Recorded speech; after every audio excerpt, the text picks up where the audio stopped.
Hey guys, what's going on? Drewzy here, back again with another South Park Phone Destroyer video, and we're going to do one last video here to round out the week here before we start a new week. And there has been some leaked, basically, stuff that has been come out in social media for South Park Phone Destroyer, and we have 5 cards. As you can see, the 5 cards are currently right here on the screen that have been confirmed and shown within the game as proof that they will be out at some point. Even though I know that darn Steve, if you do watch this video, I know you have told me in the Discord that just because it shows within the game and things like that doesn't mean it's going to come out. But this, I have actual in-game footage that has been all over Reddit, all over the social medias for this game. It was posted in the YouTube Discord, so I'm going to talk about it. So all these 5 cards here on the screen, we know the stats, we know the abilities.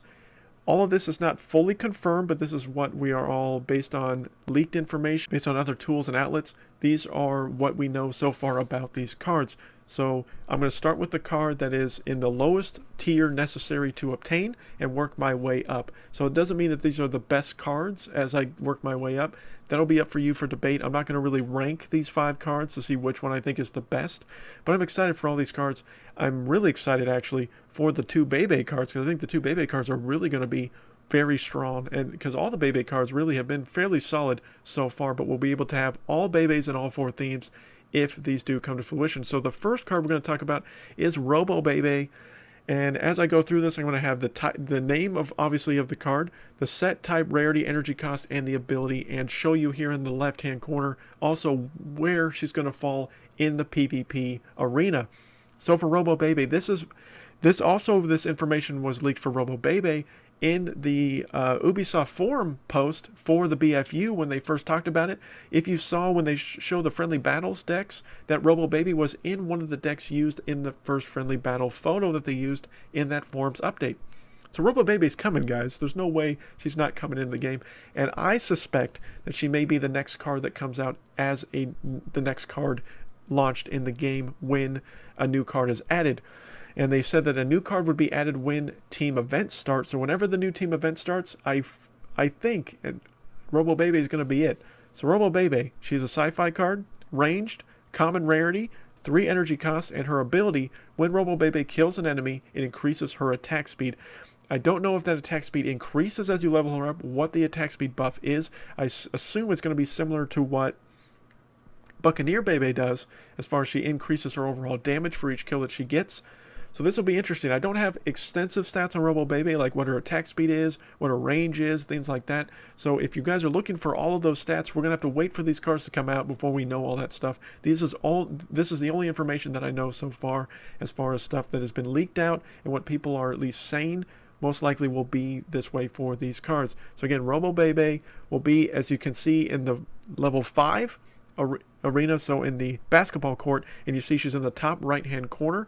So I did not post as far as the car, as you can see, like the arena stuff. That is not my photo. That's a photo from another player that posted it on social media. So I actually had Mr. Hanky, but of course Robo Bebe, based on what we're seeing here, will be in the level 5 PvP arena. So the next card we're going to talk about, Terrence and Phillip. So Terrence and Phillip, as you can see, will be in the 15th ranked PvP tier. As you see, it is in the bottom right-hand corner of the cards in the playground arena. So Terrence and Phillip is a neutral card, a fighter card with a common rarity, 4 energy costs, and as you can see, it says let's equip in the face of our enemies, but it looks like that Terrence and Phillip does not have an ability. So that kind of stinks, but this will be a slight swarm unit card, similar to kind of like visitors, because Terrence and Phillip will be 2 units that will be out on the field as a fighter card. So it'll be interesting to see how much health, how much damage they're going to output, things like that, and if they're going to be difficult to kill or not. But not having an ability does set them back at a disadvantage, but only at a 4 energy cost really seems like it's still going to be viable and still could be usable. It'll be interesting to see, and some people have been saying that you can never have enough neutral cards. So having it as a neutral theme card is nice to be able to have the ability to use it if you do want. But the fact that neutral cards, it's hard to get mats for neutral cards, that's going to be kind of at a disadvantage. So we'll see how many people really focus on trying to get Terrence and Phillip ranked up, or are going to be saving up the materials for Terrence and Phillip. So that'll be interesting. So Terrence and Phillip I have no idea when any of these cards are going to be released, but my assumption is that Robo Baby will most likely be the next card released in the game, but there's no proof of that. That's just my suspicion.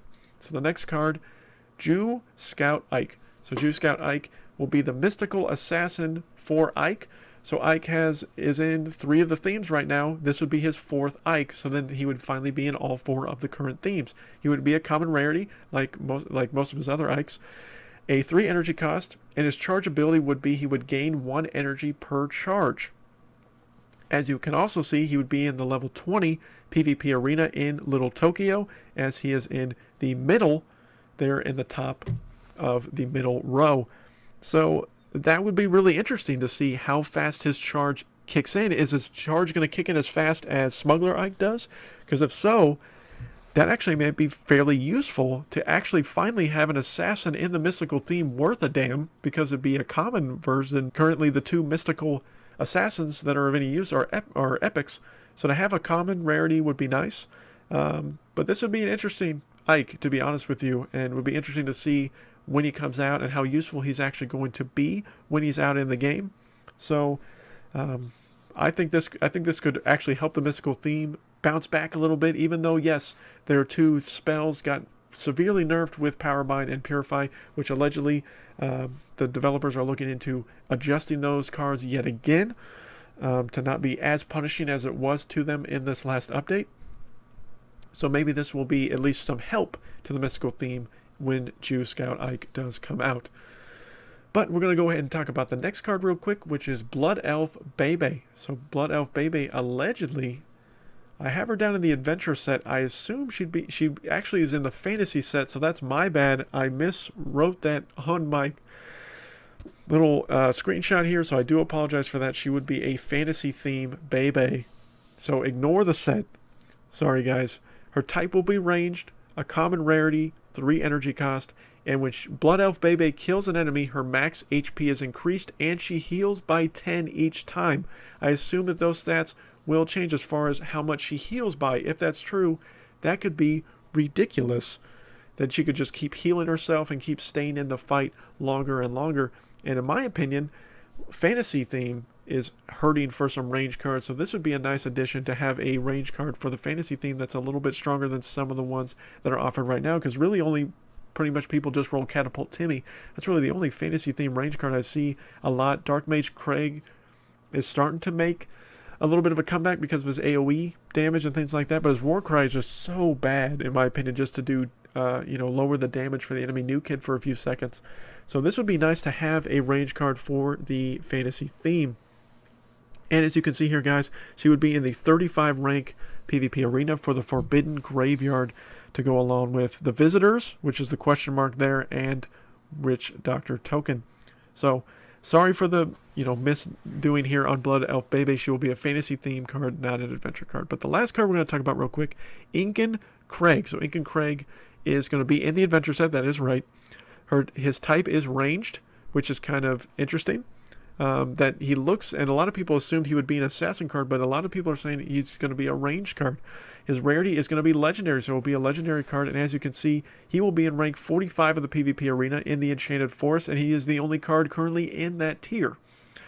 He will have a Warcry ability where he shoots laser beams towards the enemy leader, damaging all enemies in the way. So that could be very intriguing to see how much damage those laser beams do, and things like that. And does the damage decrease when it shoots through enemies, or does it stay stagnant throughout however many enemies that it does hit? So Incan Craig could be solid, could be terrible. At a 5 energy cost, that's a lot for a legendary card. But as a range card, it would be useful if he's a range card. If he's a 5 energy cost assassin, not going to be worth it in my opinion. And the fact that it's just a Warcry ability, so it can only be used once, is that laser beam damage going to be worth the 1 use cost, obviously, with Warcry? So a lot of interesting factors to go into all of these cards. Let me know down below what you guys think, who would be the best card out of these 5 cards. Again, all I know as far as proof that these cards will most likely come out is the screenshots that they're in the PvP arenas. But again, none of this is confirmed by Red Links. None of this is confirmed by anything other than just what leaked information has come out, what people have seen and found in data mining of the game. And I'm pretty excited about a lot of these cards. I'm excited about the two Bebes. I'm excited about Terrence and Phillip. I'm excited about Ike finally getting the fourth theme card that he needs. And I think Incan Craig could be interesting. So let me know down below again, guys, what you guys think of these cards. Which one do you think is the best? Which one do you guys want? And hopefully to add to your deck and to your themes that you are currently rolling within the game. But until next time, guys, my name is Drewzy.